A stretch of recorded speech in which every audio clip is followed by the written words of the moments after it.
Ell és doctor en Història per l'Institut Universitari Europeu de Florència, especialitzat en l'estudi de guerres civils, polítiques de violència i el que serien els relats que generen tot això. Va ser investigador postdoctoral a la London School of Economics, investigador Juan de la Cierva a la Universitat de Saragossa i investigador Ramon y Cajal a la Universitat Autònoma de Barcelona.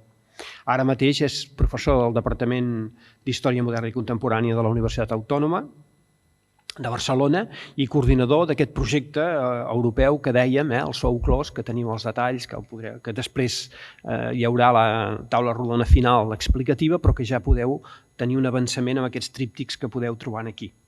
És autor o coordinador d'uns 16 llibres sobre història dels camps de concentració, sobre la violència massiva i les guerres civils, entre les quals d'obres podem destacar Cautivos, campos de concentración en la España franquista, del 36 al 47, això és de l'any 2005, Hasta la raíz, violencia durante la guerra civil y la dictadura franquista, Cruzada, paz, memoria, la guerra civil y sus relatos, i Generalísimo, les vides de Francisco Franco, 1892-2020. Precisament, fins i tot dins del que és el projecte Souclos, ha coordinat una publicació centrada en els desplaçaments forçats en la història d'Europa, que es va ser publicat el 2021. Javier, quan vulguis. Bé, moltes gràcies. Ara. Bé, en primer lloc, moltes gràcies a Enric, company del departament, de l'altra àrea, de l'àrea d'història moderna, i tot això, company, perquè moltes vegades tenen les qüestions intradepartamentals. Moltes gràcies, Enric, per aquesta presentació, moltes gràcies també per la invitació a obrir el col·loqui. Gràcies també a Maxi Fuentes i en general a tothom que participa a la càtedra Walter Benjamin per la feinada feta i pel bon treball i per la disponibilitat sempre, perquè com a coordinador també d'aquest projecte europeu que fa una mica de marc general d'algunes de les activitats que s'han fet durant els últims 3 anys dins d'aquest projecte, que és un projecte d'història, un projecte de memòria, un projecte de passat i un projecte de present.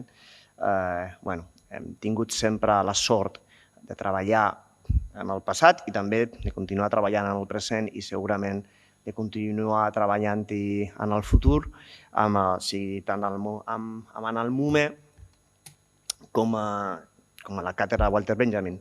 I per tant, és per mi evidentment un plaer. Per mi ha estat un plaer també acceptar aquesta invitació per a aquesta conferència inaugural, diguem com vulguem, conferència inaugural del col·loqui que han titulat Refugiats, passat i present, continuïtats, ruptures i reptes, que faré, que no voy a seguir torturándoos con mi catalán, ya sé que es bastante torturador, por lo cual vuelvo a mi lengua materna, que es en la que he preparado la conferència. En qualsevol cas, moltíssimes gràcies a la càtedra, al MUME i a tothom per ser aquí. A ver, yo he planteado esta conferencia básicamente a partir de 3 ejes fundamentales. Básicamente el análisis de la situación en el presente o en el pasado inmediato de la cuestión de los refugiados en Europa, y no solamente en Europa. Detrás de la percepción y el análisis de la cuestión de los refugiados hay mucho eurocentrismo y muchas veces poca reflexión globalista, cuando en realidad la cuestión de los refugiados es en sí misma un fenómeno global. He planteado sobre todo un análisis del presente que se proyecta hacia el pasado.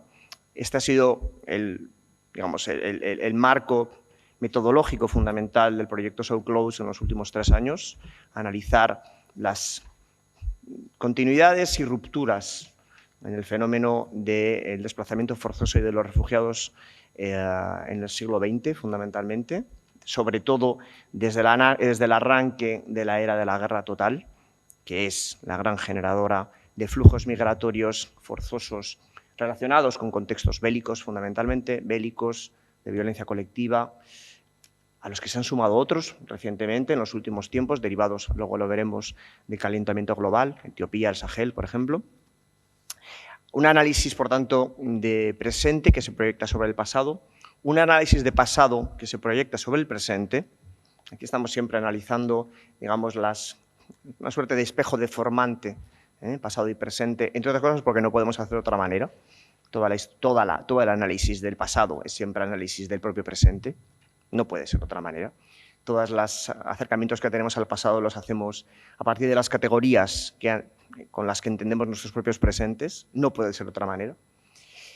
Y luego habrá una conclusión muy breve, hablando sobre algunas de los que yo considero que son algunos de los retos que quedan pendientes, muy relacionados fundamentalmente con los trabajos que hemos realizado en los últimos 3 años en el proyecto So Close, que es un proyecto en el que hemos puesto a dialogar el pasado y presente del fenómeno del desplazamiento forzoso en Europa y en el que, bueno, pues los sujetos fundamentales y principales no han sido otros que las refugiadas y los refugiados mismos, donde, bueno, hemos podido alcanzar algunas conclusiones, incluso en cuanto a la metodología de trabajo, que no solamente es búsqueda de casa, alimento o sustento, sino que también está muy relacionado con la construcción de la propia identidad, la construcción del diálogo como mecanismo de, no sé si de integración, pero sí de interacción, desde luego, entre los refugiados y las sociedades de acogida, ¿vale?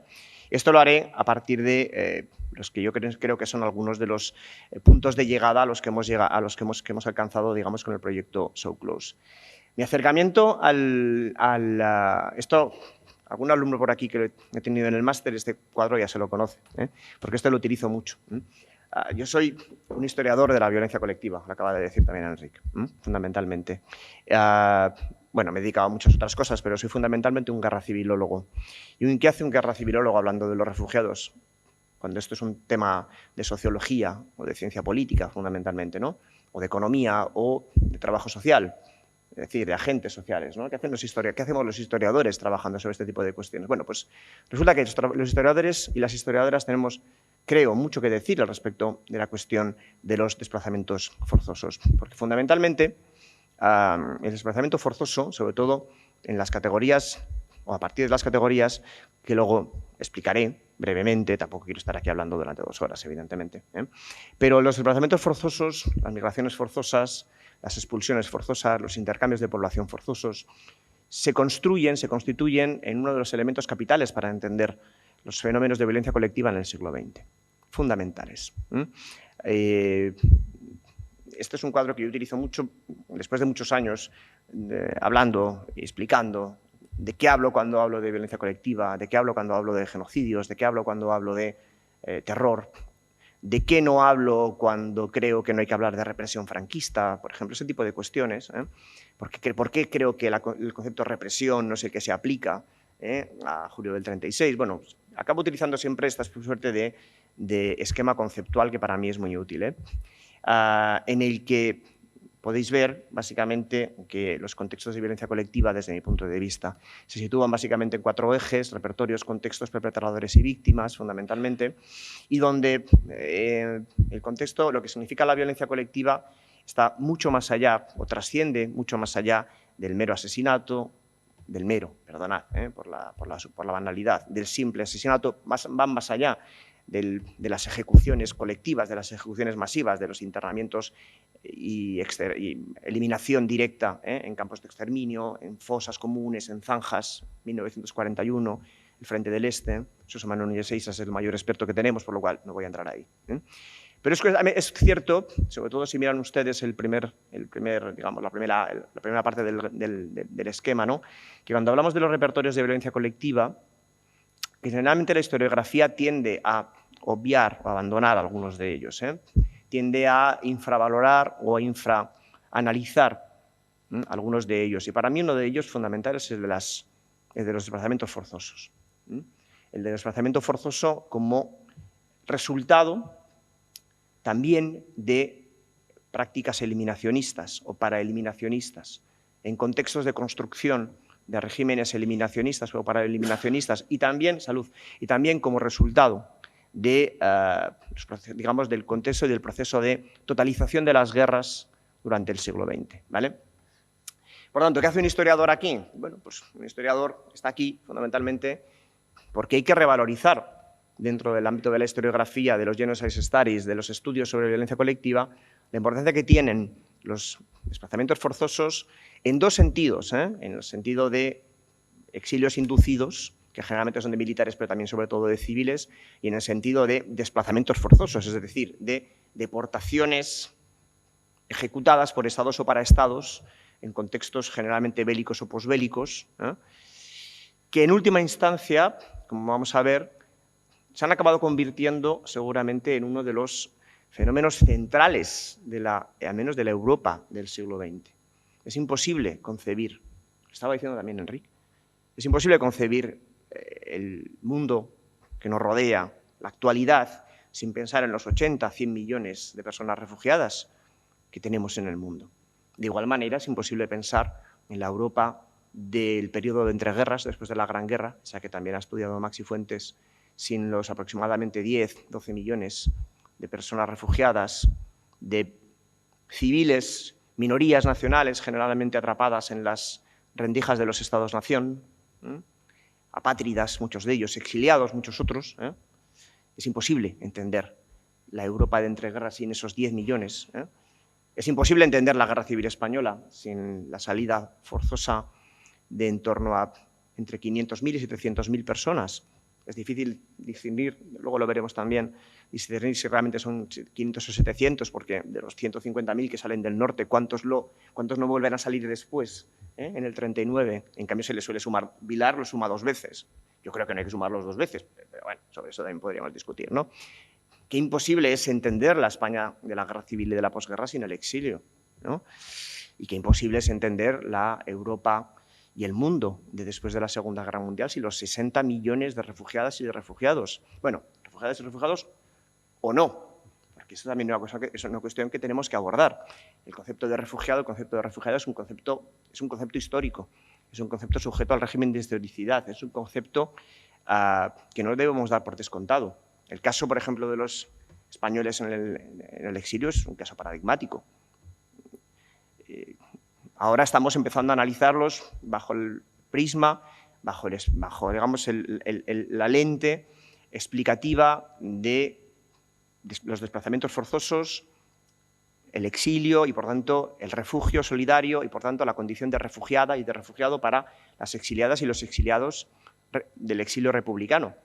Y, sin embargo, esto es muy cuestionable en términos históricos, entre otras cosas porque hasta 1941, como es bien sabido, 1951, el estatus de refugiado no existe como tal y además está sometido o directamente enlazado a la soberanía nacional de cada uno de los países que deciden aplicarlo o no para los grupos poblacionales que quedan embolsados dentro de sus propias fronteras.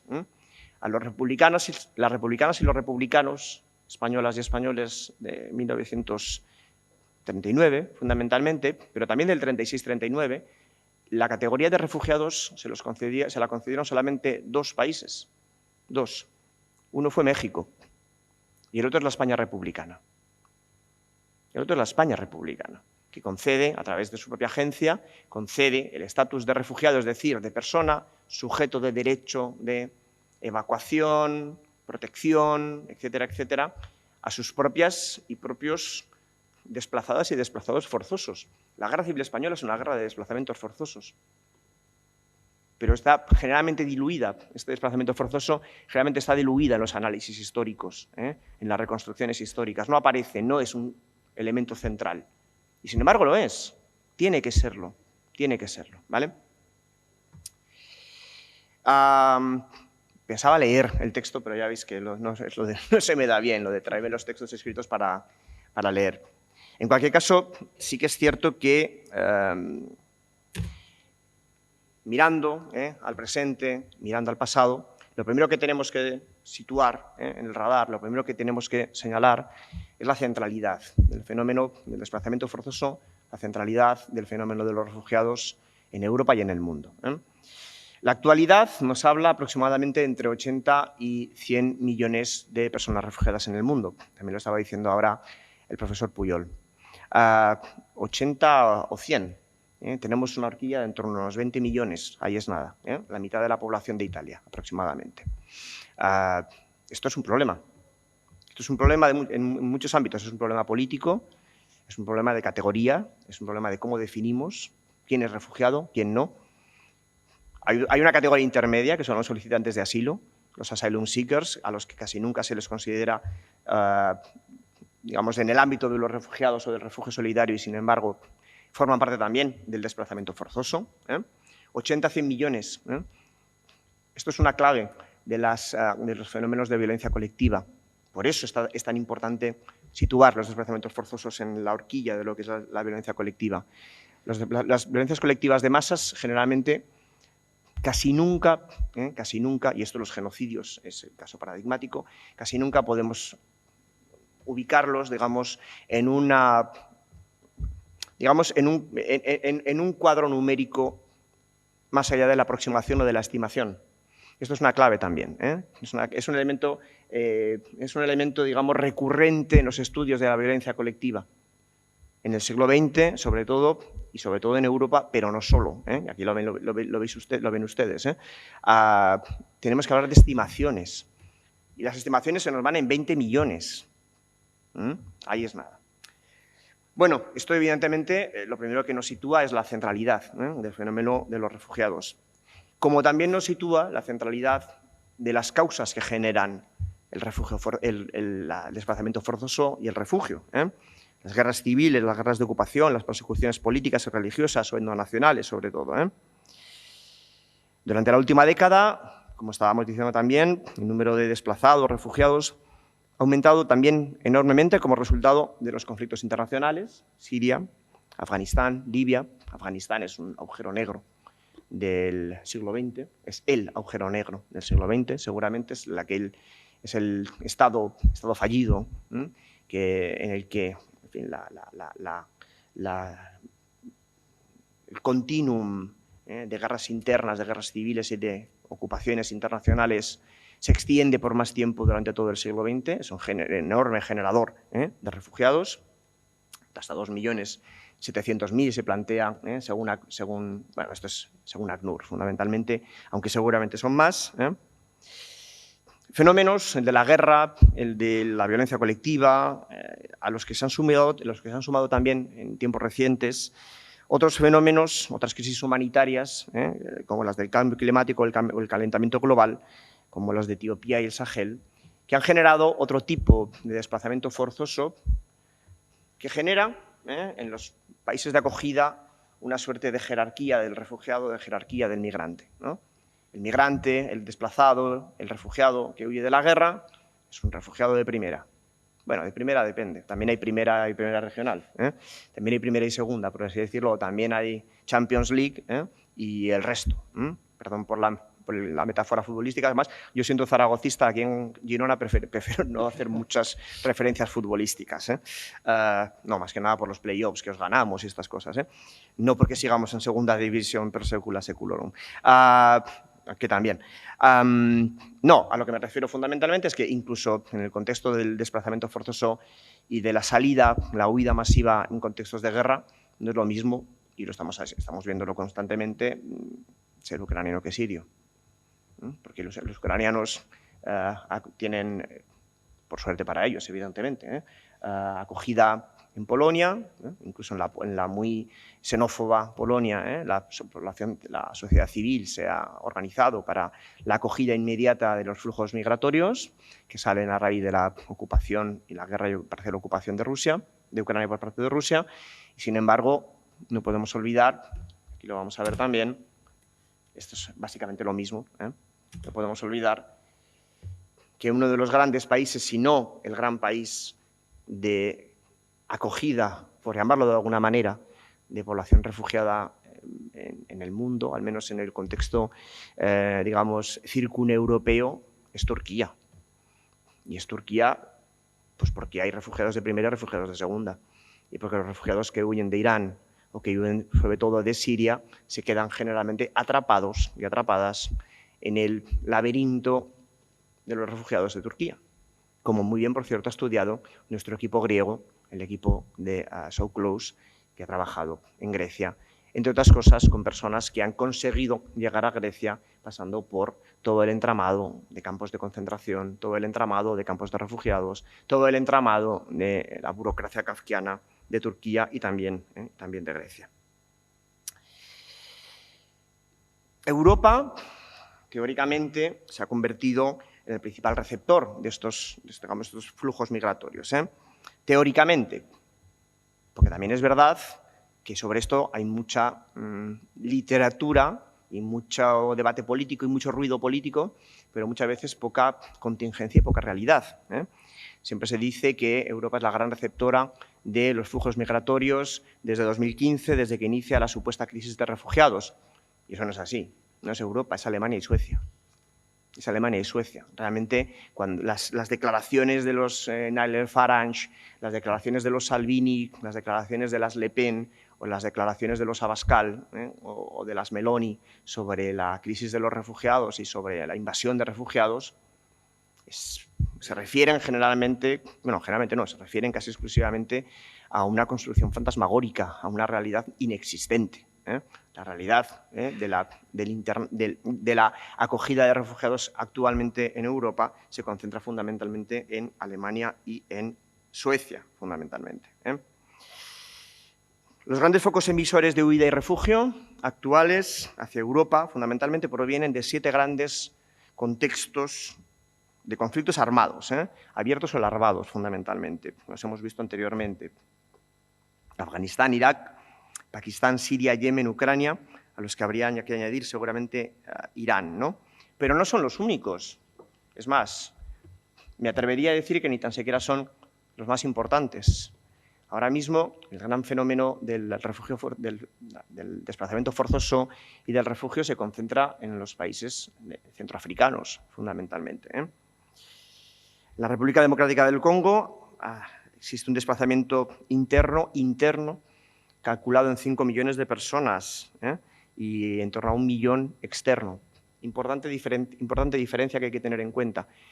El caso español para esto es paradigmático también en el pasado.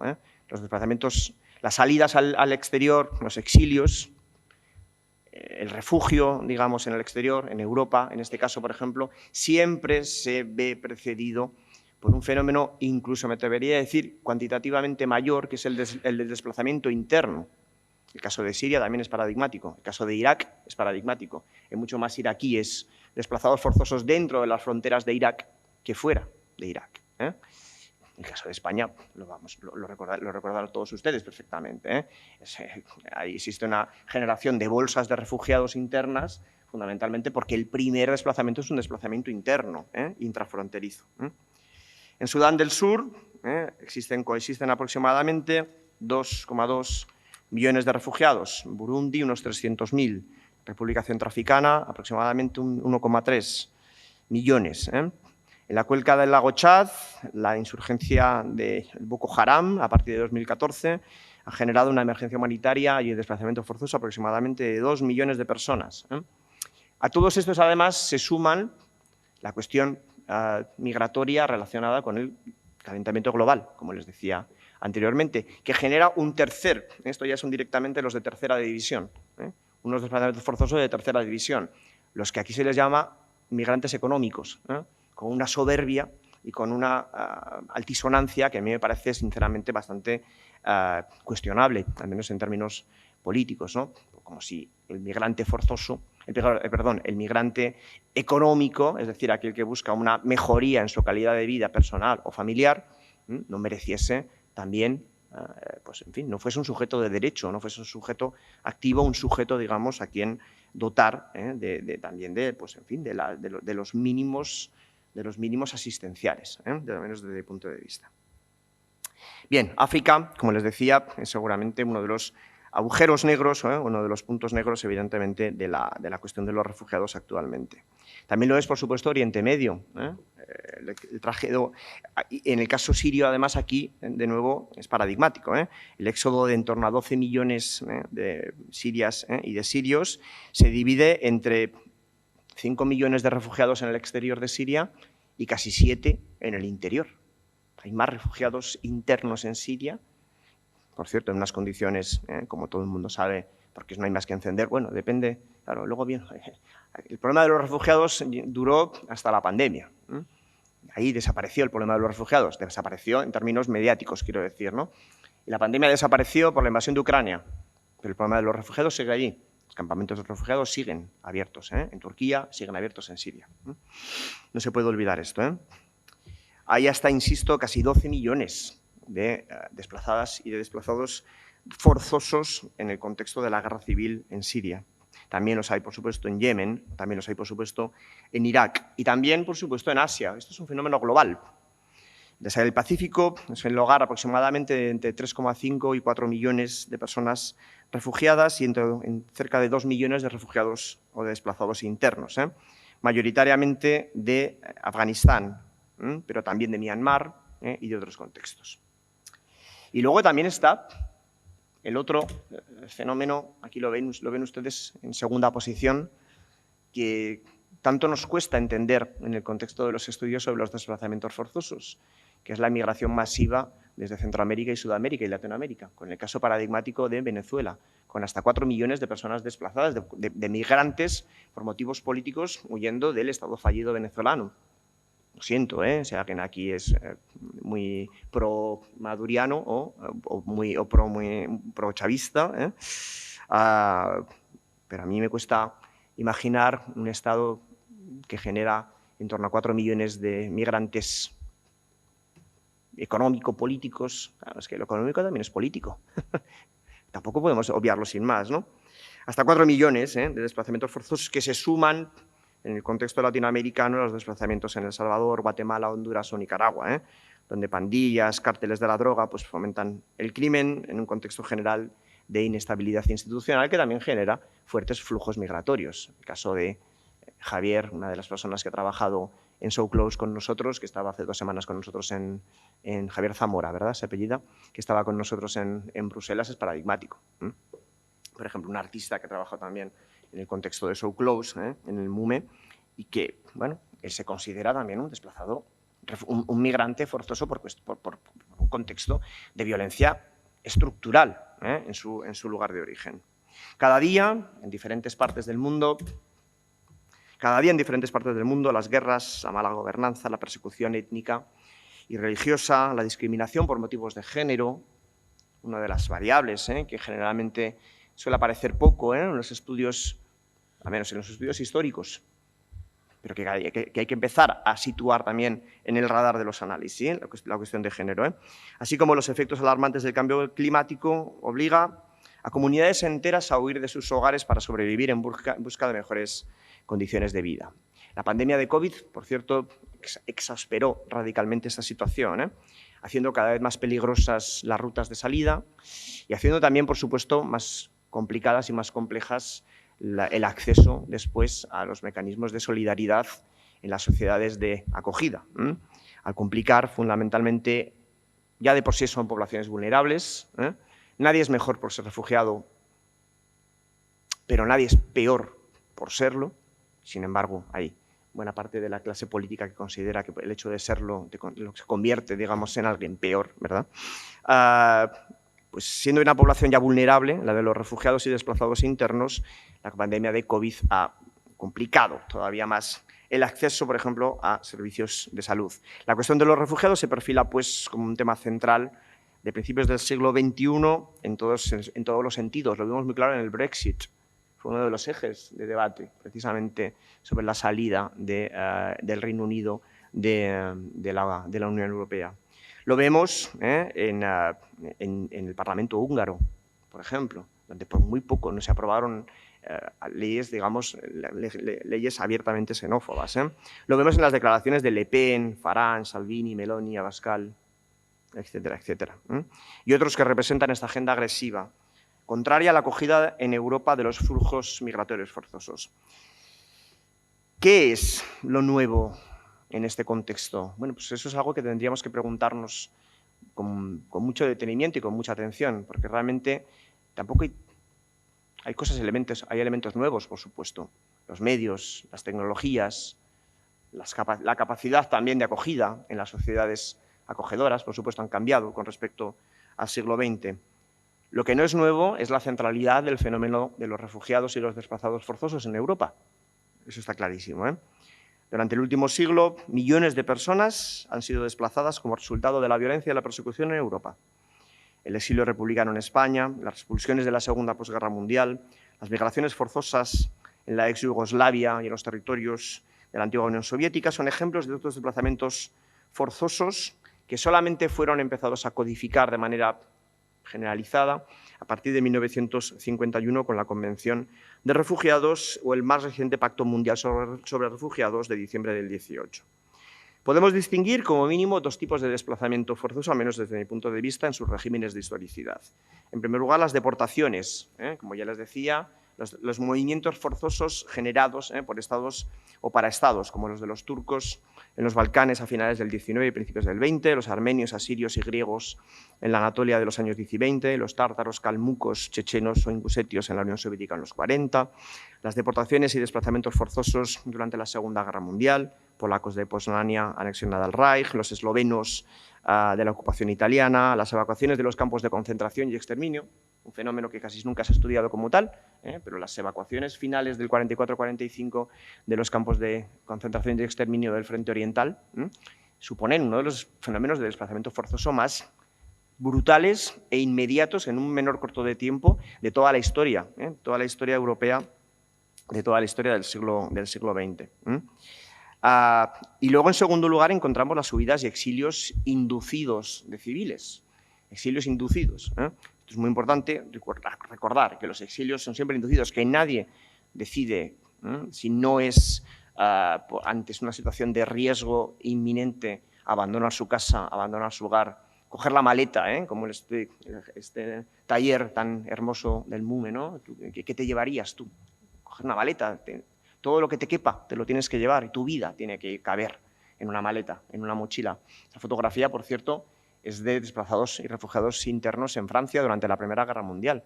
Pero las imágenes, algunas de las que vamos a ver aquí, no son tan diferentes a las que recuerdan, por cierto, a las de la Guerra Civil Española, por supuesto, pero también recuerdan algunas de las que estamos viendo en la actualidad en los medios de comunicación, ¿no? Os decía, existen también las huidas y exilios inducidos de civiles para escapar de la guerra, como en el caso, por ejemplo, de la Guerra Civil Española o del exilio griego de 1949-1950.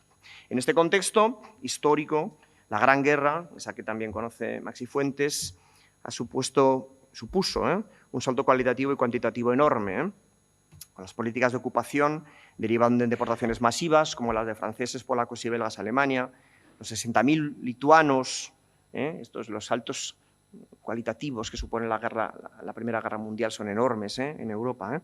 Los 60.000 lituanos utilizados como mano de obra semiesclava, la crisis, alrededor del tratamiento y repatriación de hasta 9 millones de prisioneros de guerra, el millón de belgas que huyen en 1914 a Holanda, los 200.000 que huyen a Francia, los 200.000 que huyen al Reino Unido. Estos son datos de Michael Marrus, el gran historiador sobre los refugiados, bueno, y de Philip Ter, que por cierto tendría que haber sido, se puede decir, ¿no?, quien hubiese inaugurado, que es el gran experto de estas cuestiones sobre el siglo XX, pero que por desgracia no podía estar aquí hoy.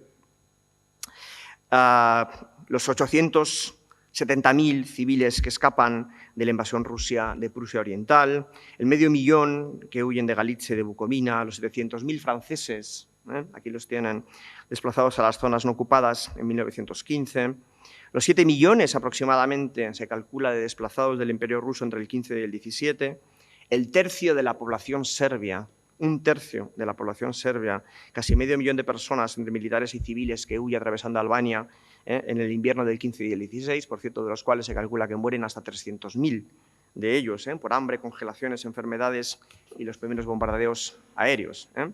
Este fenómeno es propio de la Gran Guerra, nace con la Gran Guerra, pero nunca abandonará el contexto de la guerra total después de la Gran Guerra. También la Gran Guerra fue el marco para la fusión entre el fenómeno, esto es importante, de la deportación y el crimen de masa. La deportación muchas veces, o la huida en masa, el desplazamiento forzoso, puede ser un acto voluntario en algunos casos. El exilio es inducido, pero es voluntario. Es decir, no es una agencia que te mete en un tren y te manda a otro lugar. Eso es una deportación. Lo que sí pasa en la Primera Guerra Mundial es que ese contexto de deportación, es decir, ese contexto de una agencia estatal o paraestatal que sitúa, que identifica a una minoría etnonacional, religiosa, enemiga, como el caso de los armenios, supuestamente enemiga, interna, que la mete en caravanas, trenes, o que la pone escoltada por soldados a caminar por el desierto, como en el caso de los armenios. Durante la Primera Guerra Mundial se funden el fenómeno del desplazamiento forzoso con esa, digamos, forma de violencia masiva unilateral sin combate territorial que denominamos genocidio. Por primera vez, bueno, por primera vez no, porque en 1904 los Herero en Namibia han pasado por un proceso menor en escala, evidentemente, pero similar en características, digamos, y en repertorio de actuación. Por primera vez en Europa, eso sí, el fenómeno del desplazamiento forzoso se suma a la intencionalidad homicida, se suma a la construcción de un régimen eliminacionista, se suma al asesinato forzoso, al asesinato masivo, quiero decir, y por tanto deviene en una herramienta propia del genocidio, con el genocidio de los armenios, entre 600.000 y 1 millón, y de los asirios, entre 250 y 175.000, deportados desde Anatolia Oriental hacia la cuenca mesopotámica. Algo que sabemos, entre otras cosas, porque uno de los primeros grandes historiadores de estas cuestiones, que es Toynbee, acompaña a una de las caravanas que salen, digamos, de Anatolia Oriental y que desplaza a contingentes de armenios hacia una red concentracionaria breve, por cierto, muchas veces asaltados por tribus kurdas, que van diezmando las caravanas, hasta que cuando llegan directamente a los campos de internamiento en Mesopotamia, pues ya la población ha sido directamente diezmada o casi eliminada.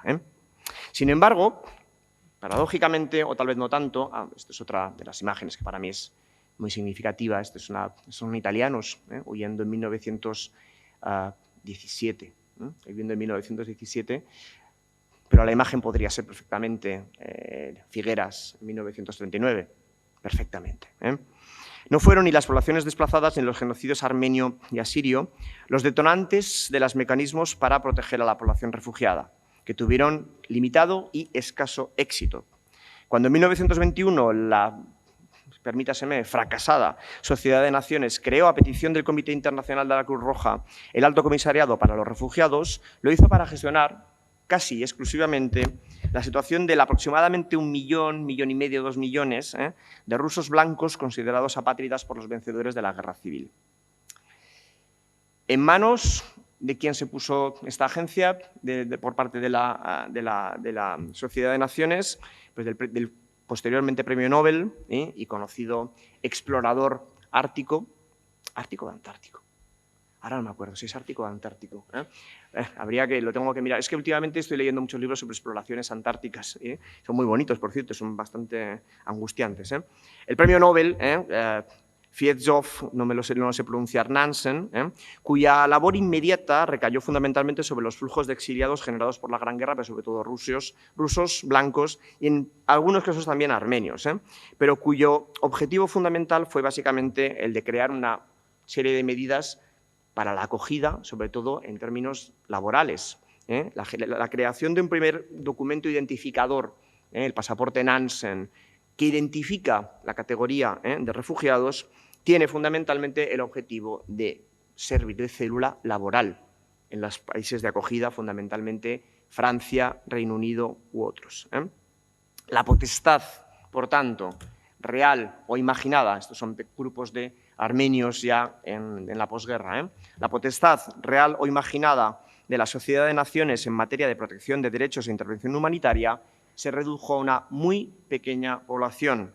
De estos 10 millones de refugiados, exiliados que existen en Europa, según los cálculos de Michael Marrus, realmente muy pocas de ellas y muy pocos de ellos, también armenios, muy pocas de ellas y muy pocos de ellos tuvieron acceso a estos mecanismos, digamos, de solidaridad. Entre ellos los rusos. Esta es una fotografía de una familia rusa exiliada, emigrada, refugiada en Francia. Por cierto, otras fotografías son de la enciclopedia de la Primera Guerra Mundial online, que es una auténtica maravilla y que aconsejo a todas y a todos conocer. Pero hay muchos más. Hay muchos más de aquellos a los que alcanza la solidaridad nacional. Hay muchos más. Hablamos de grupos nacionales, potencialmente grupos de refugiados, atrapados en las grietas de la Europa de las naciones, muchos de los cuales habrían adquirido además la condición de apátridas. Como mínimo 1,6 millones de personas intercambiadas entre Grecia y Turquía a resultas del Tratado de Lausana del 22. 280.000 personas permutadas entre Grecia y Bulgaria. 2 millones de refugiados rusos y ucranianos.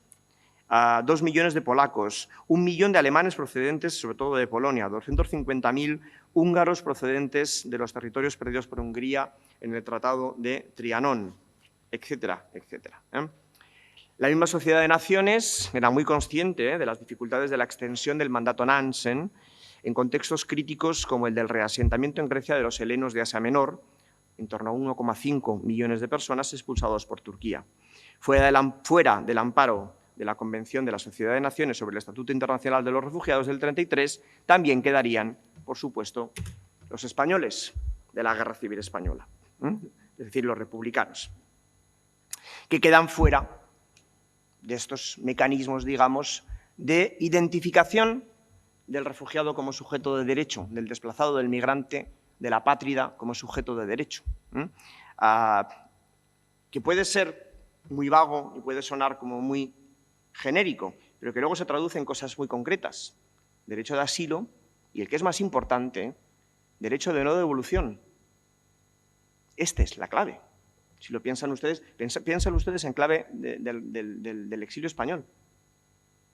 La clave aquí de las políticas xenófobas, abiertamente xenófobas, implementadas por Francia contra el exilio republicano, la clave de la no identificación de los exiliados y las exiliadas republicanas y republicanos como refugiadas y refugiados, radica precisamente en que no se atienen al derecho de no devolución y, por tanto, fuerzan las devoluciones a territorio español a partir de 1939, incorporando algo que, por cierto, los estudiosos del exilio y del desplazamiento forzoso en la España de la Guerra Civil y de la inmediata posguerra no tienden a situar en el foco de atención, pero que también es un elemento fundamental de este ciclo de desplazamientos forzosos que empieza en el 36, aquí lo ven ustedes, que empieza con los primeros avances de la Guerra de Columnas sobre Madrid y que acaba en el 39 o en el 40 con el reingreso de prácticamente la mitad de los exiliados, el reingreso de prácticamente de la mitad de los exiliados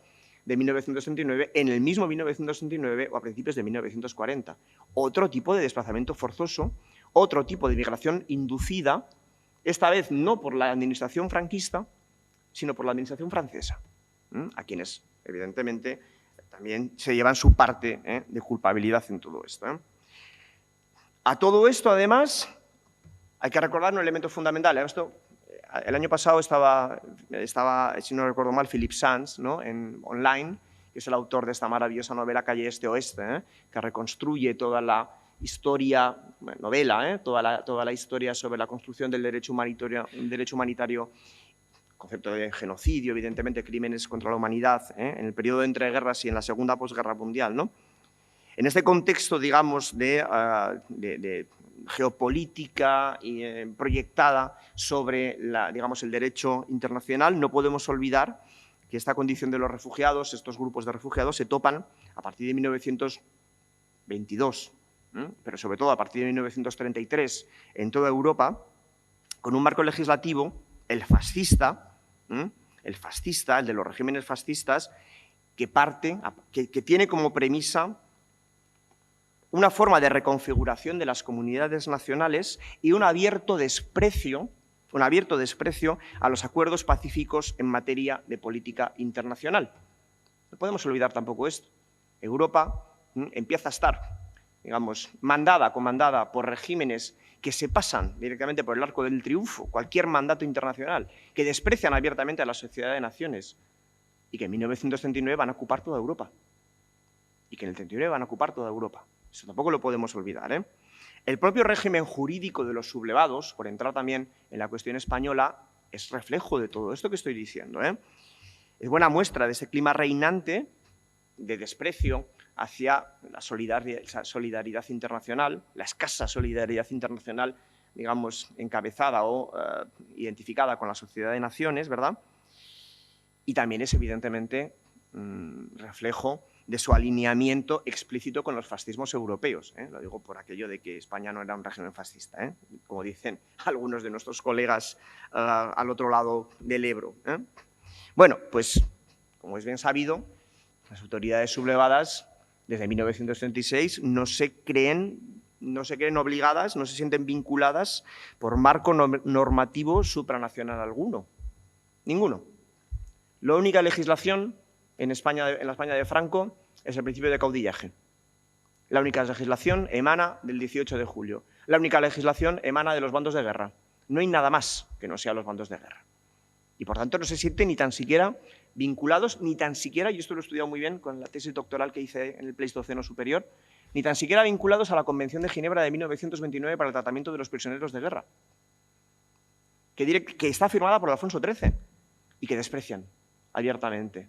Y además, literalmente. Yo he leído documentos en los que Martínez Fuset, el asesor jurídico de Franco y del cuartel general del Generalísimo, del así llamado cuartel general del Generalísimo, escribe: la Convención de Ginebra de 1929 no se aplica en España porque no aplica a conflictos internos, a guerras civiles. Es la única vez que he leído digamos, en el marco jurídico sublevado, reconocer el concepto de guerra civil. Cuando les viene bien, claro. Cuando les interesa, reconocen que es una guerra civil. Es verdad, es cierto. La Convención del 29 se aplica a las guerras internacionales. Como todo hay que decirlo. Esto lo demostramos en Comunidad de Rotas, en el libro, digamos, en el análisis sobre las guerras civiles. Es que ninguna de las legislaciones supranacionales que se ejecutan en el siglo XX, ninguna aplica. Ninguna que tenga que ver con la humanización de la guerra, ninguna que tenga que ver con el tratamiento de prisioneros, con el tratamiento de refugiados, se aplican en contextos de guerras civiles. Siempre guerras internacionales, nunca guerras civiles, ¿eh? Existe un cierto acuerdo, en el caso del exilio español, del exilio republicano, un cierto acuerdo en torno a la cifra de aproximadamente unos 3 millones de personas desplazadas. Esto lo llega a escribir en algún momento Álvarez del Valle, no es cosa mía, ¿eh? El ministro de Exteriores, que no se llama de Exteriores en ese momento, es el ministro de... ¿Cómo se llama el Ministerio de Exteriores republicano? El ministro de Estado, ministro de Estado, ¿eh? Ministro de Estado Álvarez del Valle llega a escribir en algún momento, lo dice en la Sociedad de Naciones, que existen en torno a 3 millones de desplazados forzosos, fundamentalmente en Murcia, Alicante, Valencia, Tarragona, Barcelona y Girona, de las cuales en torno a 1.800.000 habrían recibido en el contexto de la guerra civil asistencia internacional. De igual modo, existe una cifra aproximadamente aceptada para el exilio a Francia en enero y febrero del 39, que habla de unas 440, 450.000 personas, etcétera, etcétera, que algunos amplían hasta los 724.000, al incluir a los 15.000 desplazados forzosos de la campaña, ahí lo ven ustedes en ese gráfico. Por cierto, este segundo mapa lo he sacado de la página web del MUM, Enrique, lo te conocerás bien, este de aquí. Existe un cierto acuerdo en torno a la existencia de 15.000 evacuados en la campaña de Guipúzcoa, 160.000 de la campaña del norte, 24.000 del Alto Aragón, 440, 50 de la retirada de enero-febrero del 39 y 15.000 de la ofensiva final, además de unos 40.000 asilados y canjeados en el transcurso de la guerra. Es decir, un gigantesco problema humanitario, fundamentalmente. Es cierto, por supuesto, que la cifra es matizable, como decíamos, ¿no? De estos 724.000, algunos repiten algunos repiten, quiero decir, algunos han sido, digamos, migrantes o desplazados forzosos o salen del territorio del norte en el 37 y vuelven a salir del territorio republicano en el 39, pero ahí es imposible saber. Es totalmente imposible saber la cifra real del desplazamiento forzoso. Lo que sí que es cierto es que aproximadamente, según los cálculos que ha realizado mi doctoranda, precisamente Sandra Morón, se puede afirmar que se trata de un fenómeno que afecta aproximadamente hasta el 12% de la población de 1936.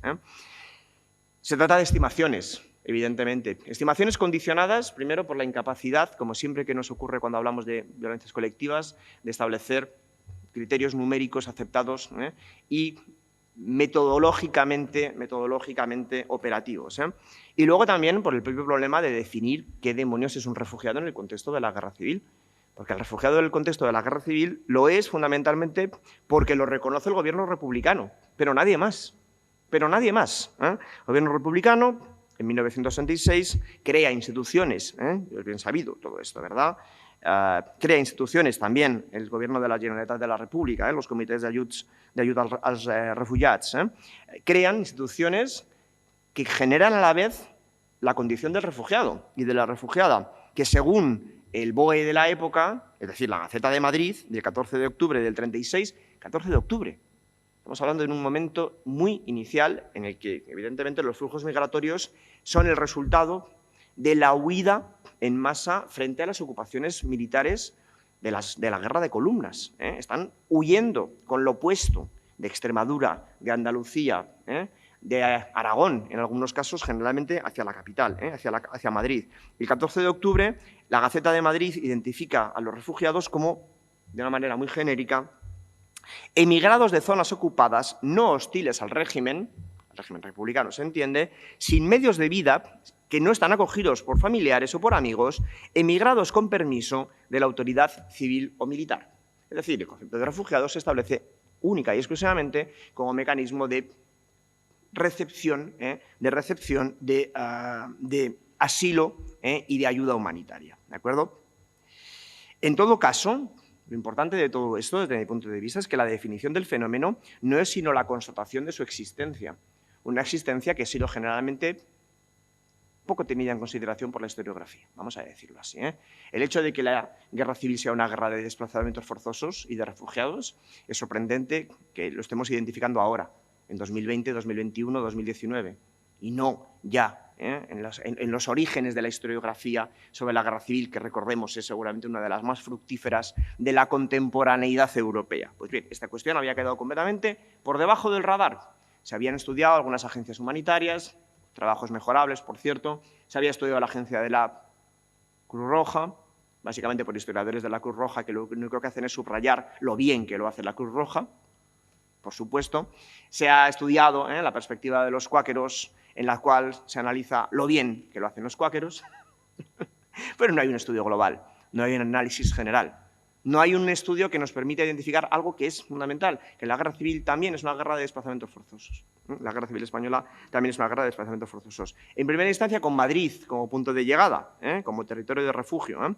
Se estima entre 300.000 y medio millón los flujos de desplazados solamente en 1936, que después salen a lo largo del otoño y el invierno del 36-37 de la capital ante la cercanía de los frentes y que Joan Serrallonga, nuestro compañero de departamento, ha calculado en unas 180.000, las que salen de Madrid, a pesar de que es muy difícil, estamos hablando de cálculos evidentemente, pero que ya a finales del 36 ya han salido de Madrid con destino Valencia o con destino Barcelona. En noviembre del 36, todas las capitales catalanas y los municipios de más de 10.000 habitantes ya cuentan con su propio comité de ayuda als refugiats. Y después, instalado en Valencia, ya en noviembre del 36, el gobierno republicano crea, en febrero del 37, la Oficina Central de Evacuación y Asistencia al Refugiado, que sustituye al Comité Nacional de los Refugiados. Son estas agencias nacionales, estas agencias estatales, las que establecen, digamos, las diferentes cifras más o menos aceptadas para la población republicana y que se suelen situar en torno a los, como les decía, en torno a los 3 millones. Iniciadas, por tanto, ya empiezo a terminar, no quiero enrollarme muchísimo más. Bueno, llevo solo una hora. Creo que dispongo de 1 hora y media, ¿no? Bueno, no quiero saturar, que ja sé que... Sí, després podem fer també un debat. Sí, evidentemente, sí, ho farem. Iniciadas, por tanto, como yo creo que este es un mapita como muy rústico, pero que es muy interesante porque es un dibujito ya de los años 30, 40, pero que refleja muy bien cuáles son los diferentes flujos migratorios, a pesar de que generalmente esto cualquier grafista diría esto está muy mal hecho, porque el grosor de las flechas tiene que identificar el volumen del desplazamiento y no es así. Y es verdad que no es así, pero bueno, ya me entienden ustedes. Al menos identifica, digamos, cuáles son los grandes focos y los grandes, digamos, desplazamientos que encontramos en el 36-39, que iniciados, como les decía, en forma de huida desordenada y planificadas a partir de septiembre por parte de comités específicos territoriales, los de la Generalitat de Cataluña y también los del Gobierno central, generan unos flujos de migraciones forzosas internas que evidentemente generarían no pocos problemas de gestión del problema de los refugiados. En Cataluña es uno de los problemas seguramente centrales de gestión de la retaguardia, por supuesto, y también en el Levante. No voy a abundar en la cuestión del desplazamiento forzoso infantil, evidentemente, es uno de los, por suerte, de los mejor estudiados, gracias a los análisis que existen sobre las colonias y sobre los mecanismos de protección de la infancia y protección frente a la guerra total de 1936-39. Tampoco podemos olvidar que, bueno, en fin, no todos los niños son refugiados y asilados, muchos se quedan en sus localidades de origen y los que se quedan en Granollers, en Barcelona, en Valencia o en Alicante son radicalmente bombardeados por la aviación italiana, pero sobre esto cabríamos hablar, si queremos podemos hablar en el debate. El problema, por tanto, la cuestión de los refugiados es de largo alcance. En la guerra civil, la provisionalidad marca siempre el fenómeno de los desplazamientos, en la guerra civil y en todas las guerras, que se caracterizan siempre por su continuidad. Son personas, los refugiados, las refugiadas, y esto es un elemento común en todos los refugios y desplazamientos forzosos, que se caracterizan por su continuidad, personas en desplazamiento continuo, que escapan de los conflictos cotidianos en los lugares por los que pasan, algo que impulsa, por cierto, también el impulso propio de huir hacia la frontera en el caso de 1939. Todo ello, empiezo a terminar, sumado al elemento político propio del exilio, preparó el terreno del gigantesco desastre humanitario final que conocemos como retirada, pero que está relativamente relacionado con el fenómeno del terror, porque lo que genera el gran terror de 1939 es el que genera la huida en masa hacia la frontera en febrero del 39, sobre todo desde Cataluña. Las noticias de los asesinatos y las violencias, pero luego la realidad de los bombardeos sobre poblaciones civiles, Alicante, Barcelona, Valencia, cometidos por las fuerzas sublevadas en su avance, explica que decenas de miles de personas tomaran el camino del exilio a la vez. Y esta es la gran característica del exilio republicano y del desplazamiento forzoso en el contexto de la Guerra Civil Española. El hecho de que, como por cierto, gracias a los trabajadores del MUME hemos podido identificar, el hecho de que sin orden de retirada como tal, porque no la hay, no hemos encontrado, no existe una orden de retirada de febrero del 39, más allá de algunas instrucciones pertinentes de Vicente Rojo sobre la protección de las columnas de civiles, ¿no? O algunas noticias, como la de la evacuación del patrimonio artístico a Francia por parte de Negrín, sin preparativos para acoger a los no combatientes, ni in itinere, ni en la llegada a la frontera, las proporciones de la huida hacia el norte, desde Cataluña, hicieron que el desplazamiento forzoso de población en aquellas semanas de enero y febrero del 39 fuera hasta ese momento el más grande de la historia europea en un menor lapso de tiempo. Y esta es la clave, seguramente, porque también detrás de un desplazamiento forzoso hay una gestión poblacional, hay una gestión de recursos, hay una gestión económica, hay una gestión de espacio, hay una gestión de alimento, hay una gestión muy compleja, hay una infraestructura del desplazamiento que aquí salta, evidentemente, por los aires ante el hecho de que lo que nos encontramos es, digamos, la huida en masa en un lapso breve de tiempo más grande de la historia europea hasta ese momento. Las cifras del exilio son bien conocidas, no voy a abundar en ellas, fundamentalmente porque son estimaciones oficiales francesas. El exilio republicano añade a la historia del desplazamiento forzoso masivo en Europa un elemento nuevo, me atrevería a decir, tendría que revisarlo con un poquito más de atención, creo que nuevo, es el internamiento en campos de concentración. A partir de 1939, los exilios y desplazamientos forzosos utilizarán la tecnología propia de la guerra total del siglo XX, es decir, el campo de concentración, como espacio propio. Hasta 1939 no había sido así. A partir del 39, la acción legislativa del gobierno francés lleva al internamiento en espacios concentracionarios. No olvidemos que el campo de concentración no es un esquema fijo, estable y, digamos, recurrente. El campo de concentración es un estatus, es un espacio con un estatus, fundamentalmente. En este caso, un estatus de anomia, evidentemente, ¿no? El campo de concentración se añade a la historia del desplazamiento forzoso en 1939, a la línea del desastre de estos perdedores de todas las guerras, que son siempre las desplazadas y los desplazados forzosos. Pensad que ahora mismo ACNUR, en el presente, calcula que 4 de cada 10 refugiados en el mundo viven en un campo de concentración. 4 de cada 10.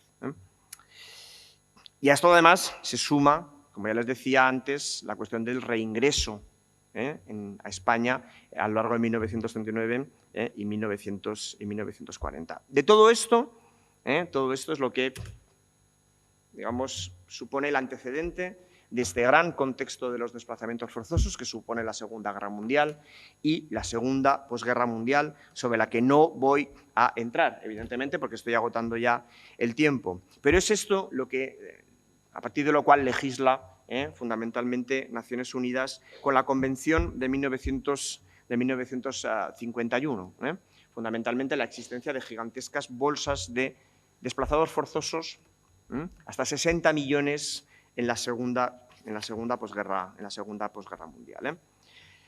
¿Quiénes debían ser protegidos en este contexto? ¿Quiénes son los desplazados forzosos, los DPs? Pues fundamentalmente las víctimas de Hitler y de Stalin.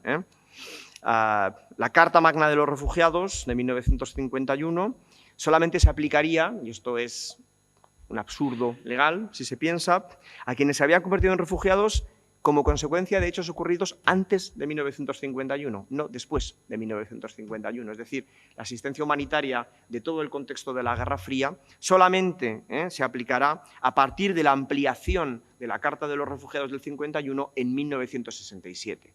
Entre medias, insisto, quedan 16 años de vacío legal para las refugiadas y los refugiados en Europa y en todo el mundo. La migración forzosa, además, refleja por excelencia, simboliza la fragilidad de la soberanía estatal, por supuesto, pero en la práctica los Estados conservan su poder soberano a la hora de conceder o de negar el estatus de refugiado y, por tanto, derecho de no devolución, derecho de asilo, etcétera, etcétera. ¿Vale? Finalizo. Este es el contexto en el que hemos trabajado en el proyecto So Close, fundamentalmente. Un contexto de larga duración en el que hemos analizado la historia y el presente de las refugiadas y de los refugiados en Europa, no en el mundo. Y ahí tengo que reconocer y tengo que autoflagelarme de eurocentrismo. Intentaré no volver a hacerlo. También es cierto que como nos paga la Comisión Europea, ¿verdad? A la Comisión Europea les haces un proyecto sobre Boko Haram y te dicen que se lo meta usted por donde quepa, fundamentalmente. Y estos quieren, bueno, lo que quieren luego es hacerse la foto también. Sobre esto podríamos hablar más adelante. Entre otras cosas, porque a lo que asistimos en el contexto de la Europa actual es a una suerte de terror hacia el refugio, terror hacia la migración forzosa, terror hacia los refugiados. No voy a abundar mucho en ello, pero no podemos olvidar que la Unión Europea, con una población aproximadamente de unos 500 millones de habitantes, recibió en 2015, en medio de la supuesta crisis de refugiados de la que hablaron Le Pen, Trump,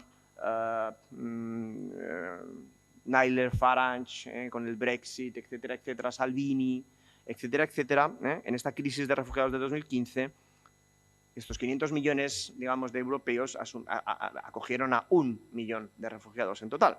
Quiero decir, la crisis no es de refugiados, la crisis es de solidaridad. Desde mi punto de vista, ¿por qué no sale esto otra vez? ¿Qué ha pasado? Ah, porque se ha pasado. Vale. No es una crisis de acogida, es una crisis de solidaridad. Piensen ustedes que los 17 puntos adoptados por el Consejo Europeo del 25 de octubre de 2015, el último marco normativo de la Unión Europea sobre la cuestión de los refugiados, ya directamente no hablan de refugiados. La palabra refugiado ha desaparecido de los verbales del Consejo Europeo.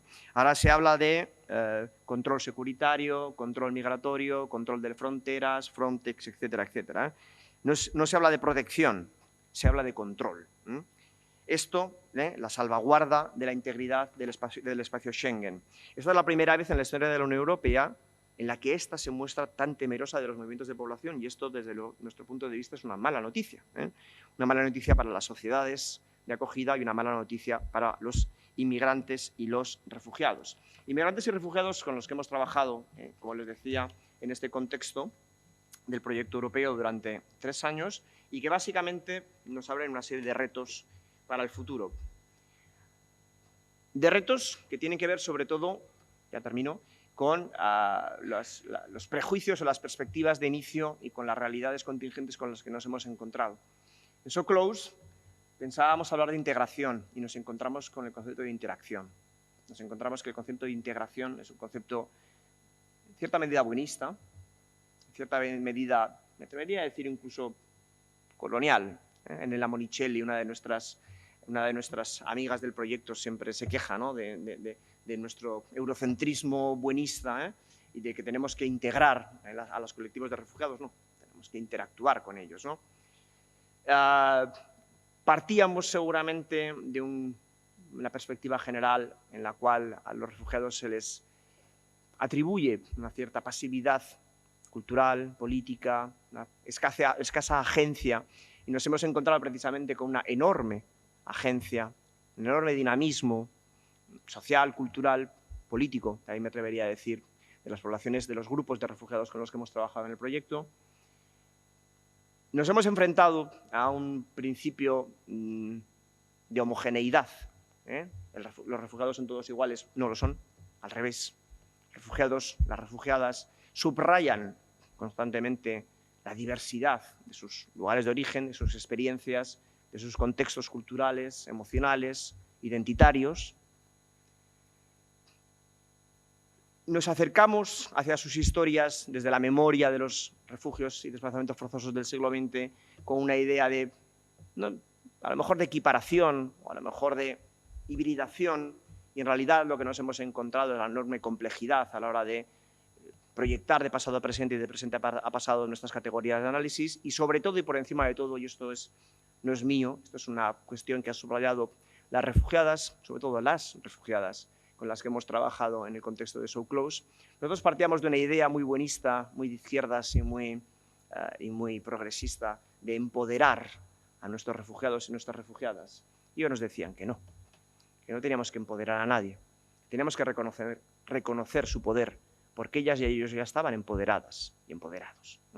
Lo que teníamos que hacer, y eso es en lo que se convirtió, y seguramente es el gran reto para el futuro en la gestión, no solamente de la vivienda, el trabajo, el alimento, la solidaridad para con los refugiados y las refugiadas, sino también en el ámbito cultural, que también es un ámbito de interacción más que de integración, es el reconocimiento de la agencia, es el reconocimiento del poder, es el reconocimiento de la identidad de estas personas que están entre nosotros, que van a seguir entre nosotros, que seguramente van a, en fin, formar parte de nuestras sociedades de presente y esperemos también de futuro, porque, y esto ya concluyo, la migración, el desplazamiento forzoso, la condición de refugiado, es un fenómeno que, por supuesto, puede crear problemas. Sin embargo, no tiene por qué ser en sí mismo mejor o peor, sino que su signo depende de la forma más o menos humanitaria, más o menos exitosa, más o menos solidaria, más o menos reconocedora de su contingencia y de su poder, de las formas en las que desde nuestras sociedades gestionemos esta cuestión. Muchísimas gracias.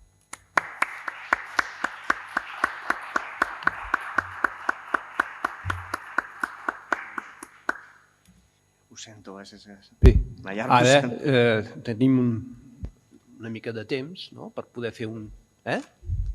Sí, tenim un quart, una cosa així, per poder fer una mica de debat, si us sembla, de plantejar qüestions. Jo fico cullerada per trencar el gel.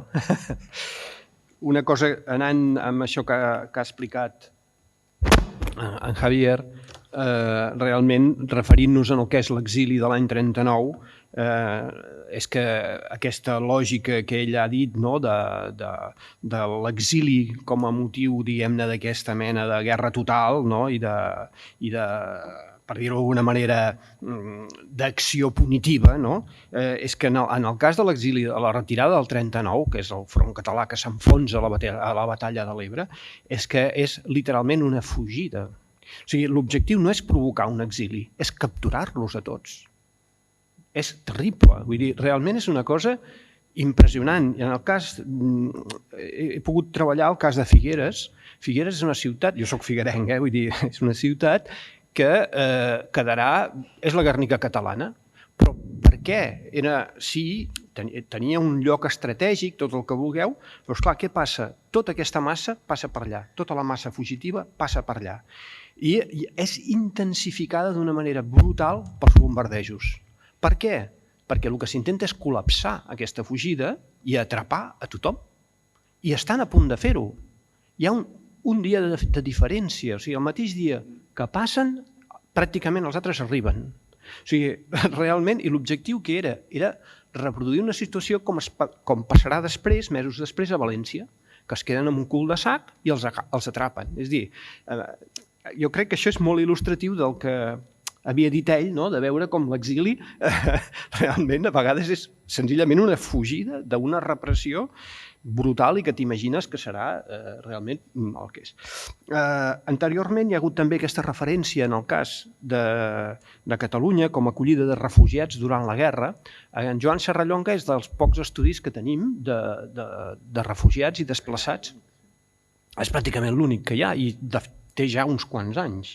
I bé, ell parlava d'1 milió de persones que són acollides a Catalunya, procedents dels llocs on anaven caiguent els fronts, d'Andalusia o d'allà on fos, i del País Basc, etc., que anaven acollint-se. I s'acollien realment no en camps de concentració, que serà la lògica de després, sinó els acollien per pobles, els repartien, evidentment hi havia uns moments en els quals calia concentrar molta població perquè te venien de cop, però després els anaven redistribuint i estaven en pobles, penseu, en plena guerra, en racionament, i que els pobles havien d'assumir tants refugiats cada un. I això era el que es pensaven que trobarien a l'altre costat, quan és el que no es troben, no? Realment, però això va generar aquesta acollida, tindrà unes repercussions a posteriori molt importants, perquè l'altre dia vam estar en un congrés sobre la desbandada d'Almeria, sabeu aquest desplaçament que hi va haver a Andalusia, fugint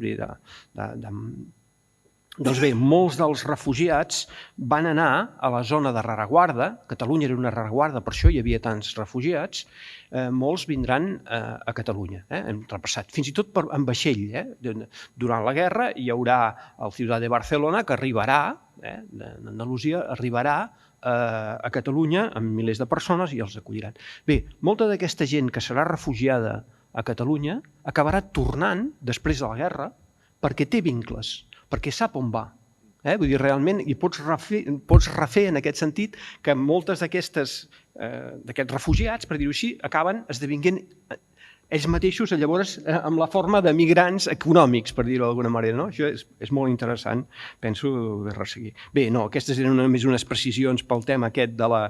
precisament per refermar el que deia ell, però després hi ha un altre tema que deia més al principi de la poca atenció que hi ha hagut sobre un fenomen tan important com els exilis, i amb exili volem dir refugiats, els sinònims que vulgueu, d'aquests desplaçaments forçats, que certament sobta per la importància que té. O sigui, al segle XX hi ha tants d'exilis que es converteix en una circumstància de la contemporaneitat. Mai hi ha hagut una reflexió i tanta gent afectada amb això.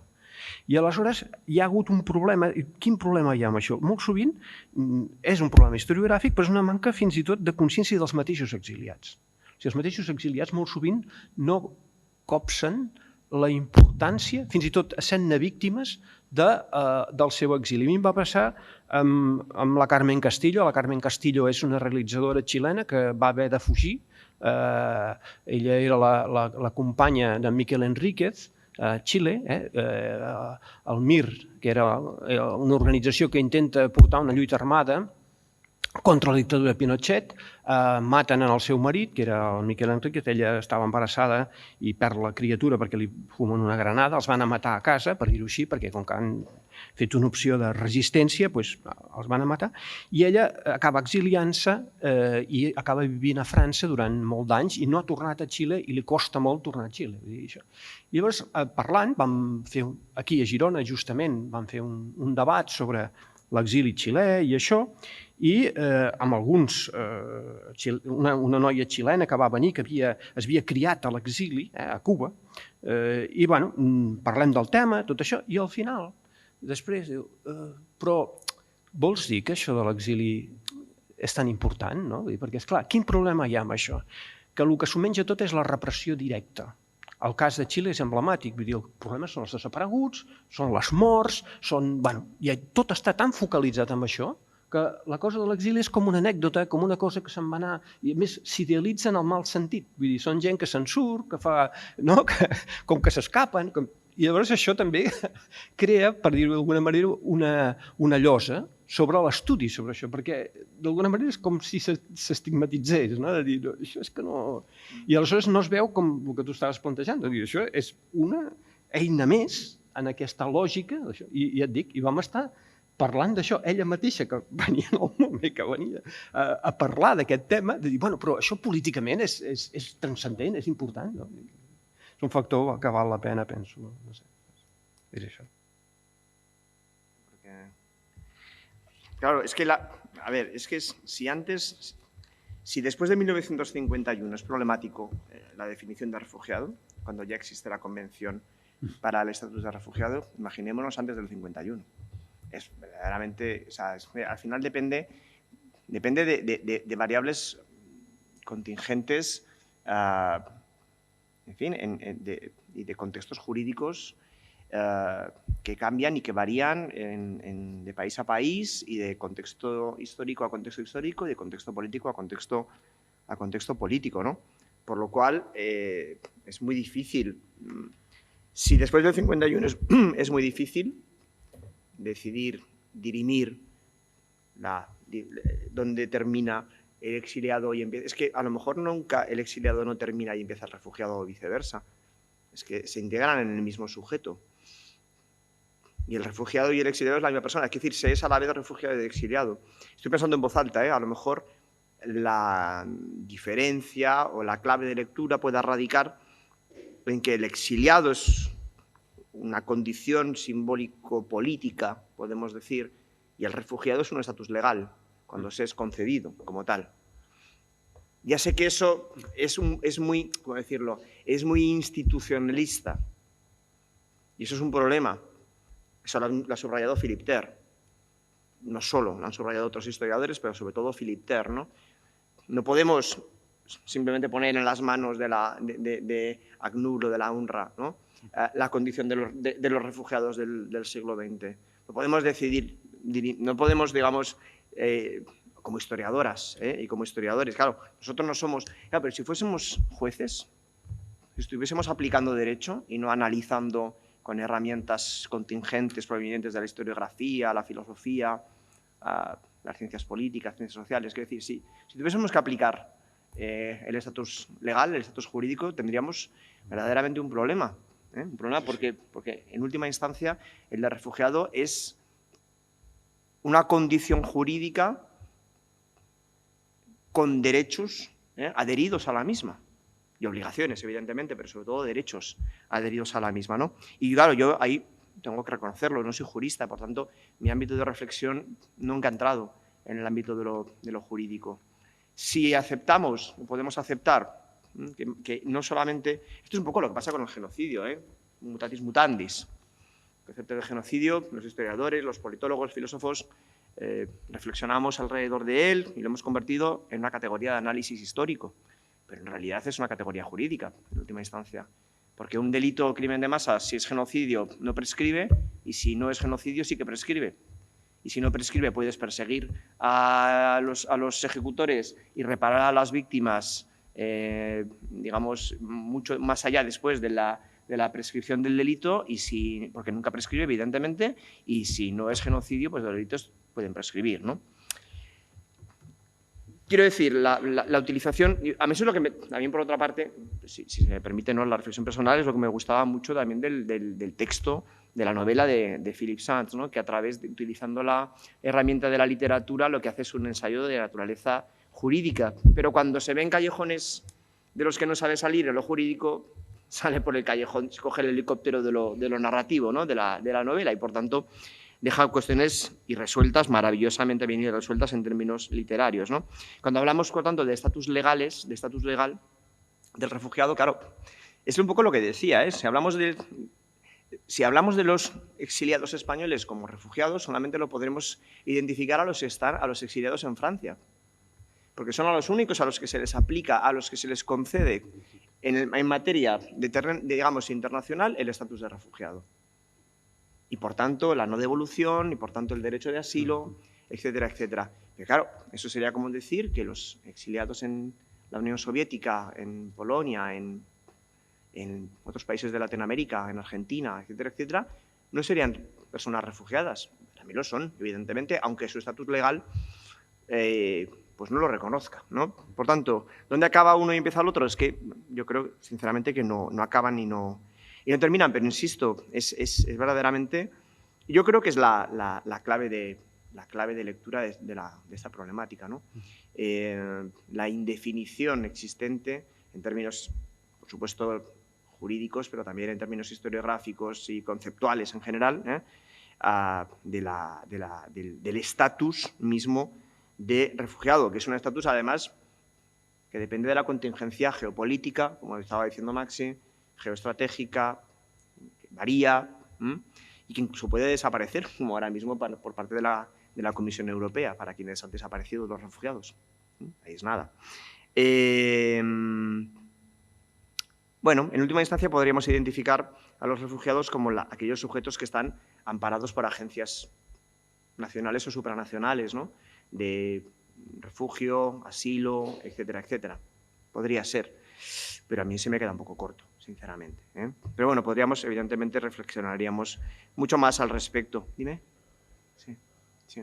Eso lo decía también Agustí Fonseré, el dibujante, ¿eh? Cuando vuelve a España dice precisamente Carlas. Perdón, Carlas, que se sentía que él era un exiliado de segunda, que había exiliados de primera y exiliados de segunda, y que los de primera eran los que estaban diciendo todos los artistas, los intelectuales, ¿no?, aquellos que, por cierto, después han generado bibliotecas enteras, ¿no?, de estudios frente a la invisibilización, seguramente, de la enorme masa, que no podemos olvidar de otra cuestión, enorme masa de los que se van y la enorme masa de los que vuelven, que eso sí que están invisibilizados completamente en la historiografía, pero no podemos olvidar que la enorme mayoría del exilio del 39 vuelve a España, y que, por tanto, la enorme mayoría del exilio del 39, el terror se lo vuelve a encontrar en casa.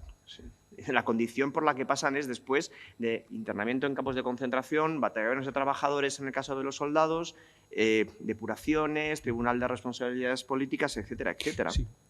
Sí, és que amb això que dius ara, precisament això que fèiem aquesta anàlisi de la desbandar, que dèiem que hi havia gent que tornava, esclar, per què tornaven? Molta d'aquesta gent havia anat cap a l'exili, o sigui, són gent que estan refugiats a Catalunya, se'n van a l'exili, en l'exili molts d'ells retornen, per què? Perquè hi havia retorns forçosos, però també hi havia retorns voluntaris, perquè en Franco deia que no els hi passarà res a qui no tingui les mans tacades de sang. Esclar, la immensa majoria de gent considerava que no havia fet res, no? I aleshores, quan tornaven, els fotien a camps de concentració, o els hi feien tornar a fer la mili, i en tot cas, encara que no fossis reprimit directament amb això que estaves dient abans, tu, si tornaves al teu poble, i hi havia les llistes, naturalment, i t'esperaven en allà, i llavors tu eres un rojo, i ser un rojo allà et feien bullying. hi havia casos en els quals realment es feien servir gairebé d'esclau. I que, per tant, estaves en un ambient molt hostil. I què passa amb això? Quina reacció hi ha? Tornar a migrar. Fan una migració interna, moltes migracions internes. La primera migració, o la migració andalusa que hi ha als anys 40, 50, hi ha molt d'això, i gent que t'ho explica. Però això és encoberta. O sigui, en realitat hi ha una migració política o a causa d'una repressió política encoberta.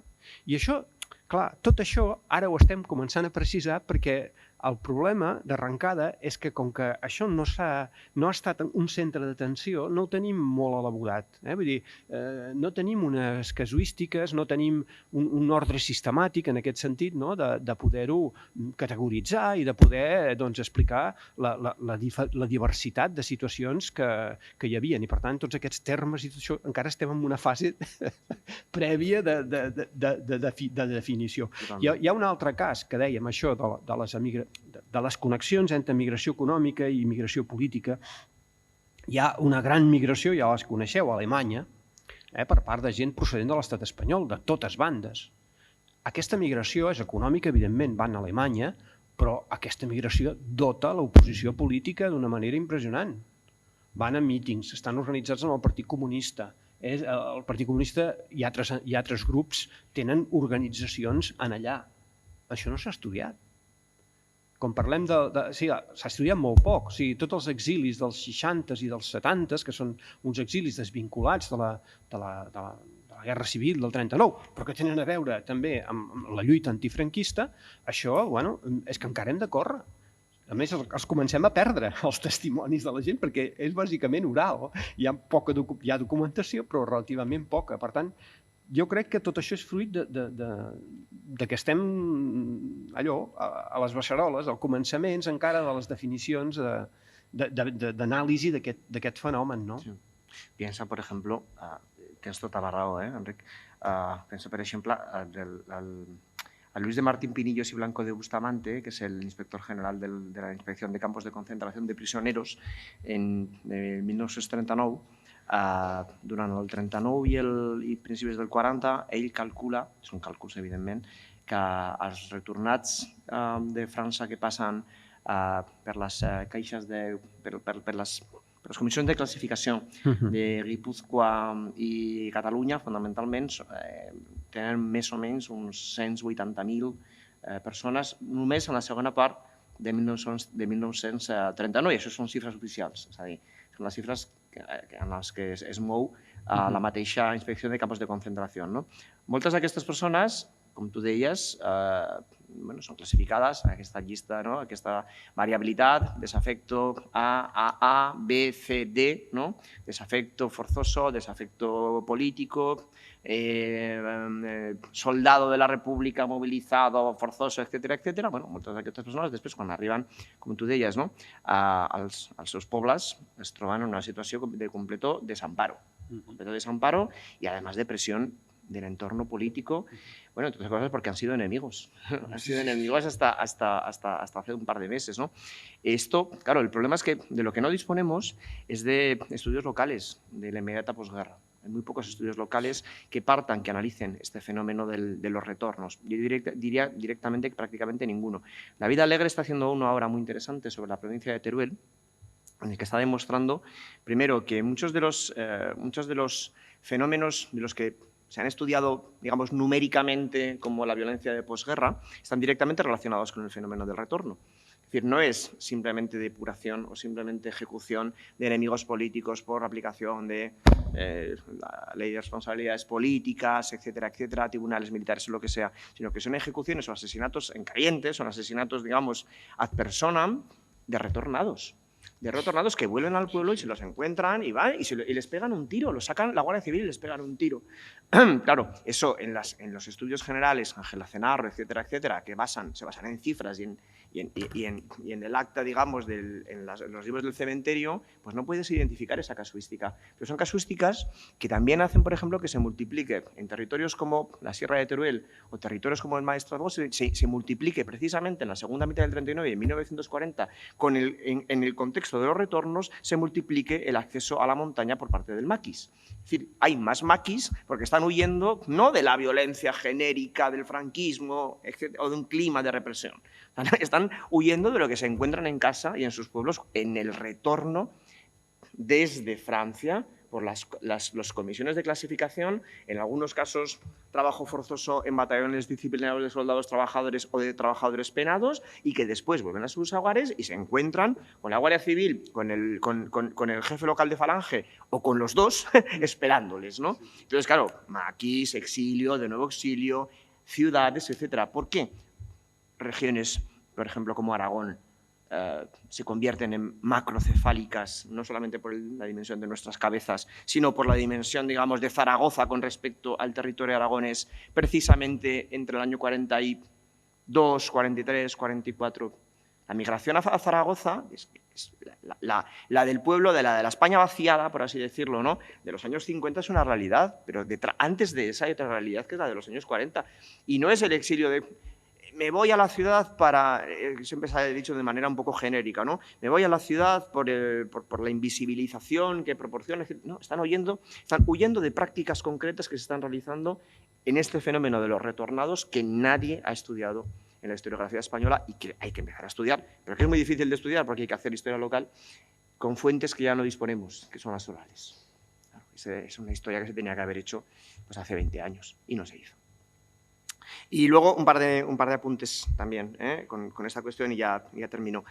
Señalaba José Manuel la cuestión si los flujos migratorios forzosos estaban también relacionados, recursos, estatus, etcétera, también con las redes previas, y por supuesto que sí. Yo creo que sobre todo en el contexto de los desplazamientos internos.